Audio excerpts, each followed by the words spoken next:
हिमालय, जहाँ हर चोटी एक कहानी कहती है, हर घाटी में कोई रहस्य छिपा है।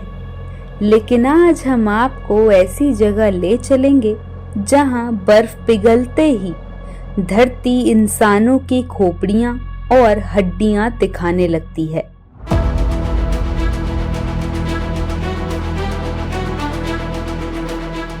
ये है रूपकुंड झील, उत्तराखंड के ऊंचे हिमालय में स्थित एक छोटी सी हिम नदी झील जो लगभग 5000 मीटर की ऊंचाई पर है। इसे लोग स्केलेटन लेक भी कहते हैं। लेकिन सवाल ये है, इन सैकड़ों कंकालों की कहानी क्या है? 1942 का समय, ब्रिटिश शासन के दौरान एक वन अधिकारी H.K. माधवाल हिमालयी क्षेत्र में गश्त के दौरान इस झील तक पहुंचे। बर्फ पिघली हुई थी। उन्होंने देखा कि झील के किनारे और पानी के भीतर बड़ी संख्या में मानव कंकाल पड़े हैं। द्वितीय विश्व युद्ध चल रहा था। शुरुआत में ब्रिटिश अधिकारियों को शक हुआ कि कहीं ये जापानी सैनिकों के अवशेष तो नहीं, लेकिन जांच में ये संभावना सही नहीं निकली।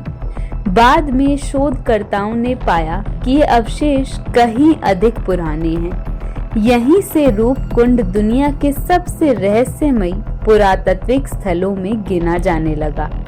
रूपकुंड के बारे में सबसे प्रसिद्ध कथा नंदा देवी राजजात यात्रा से जुड़ी है। स्थानीय परंपरा के अनुसार एक राजा अपनी रानी, नर्तकियों और बड़े दल के साथ इस पवित्र क्षेत्र में पहुंचा। कहा जाता है कि यात्रा के दौरान उन्होंने ऐसे आचरण किए जिन्हें देवी का अपमान माना गया। लोक कथा कहती है कि देवी के क्रोध से आकाश से बेहद बड़े ओले गिरे, इतने बड़े कि लोगों के सिर फट गए और पूरा दल वहीं समाप्त हो गया। ध्यान देने वाली बात यह है कि ये एक लोक कथा है जिसका सांस्कृतिक महत्व है, लेकिन इसे ऐतिहासिक रूप से सिद्ध घटना नहीं माना जाता। अब आइए विज्ञान की ओर। कई दशकों तक वैज्ञानिकों ने इन कंकालों का अध्ययन किया। रेडियो कार्बन डेटिंग से पता चला कि सभी लोग एक ही समय के नहीं थे। कुछ अवशेष लगभग 9वीं शताब्दी के आसपास के हैं, जबकि कुछ अन्य कहीं बाद के काल के हैं। डीएनए अध्ययनों से ये भी संकेत मिला कि वहां मौजूद सभी लोग एक ही समुदाय से नहीं थे। कुछ लोगों की आनुवंशिक पृष्ठभूमि दक्षिण एशिया से मेल खाती है, जबकि कुछ अन्य व्यक्तियों की आनुवंशिक समानताएं भूमध्य सागरीय क्षेत्र से जुड़ी आबादी से मिली। इससे ये स्पष्ट हुआ कि रूपकुंड की कहानी किसी एक दुर्घटना की नहीं, बल्कि अलग अलग समय में वहां पहुंचे लोगों की भी हो सकती है।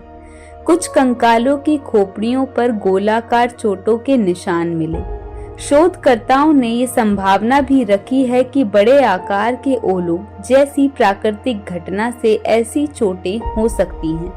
हालांकि ये निष्कर्ष कभी कंकालों पर समान रूप से लागू नहीं होता। यानी कुछ प्रश्नों के उत्तर मिले, लेकिन कई अब भी खुले हैं।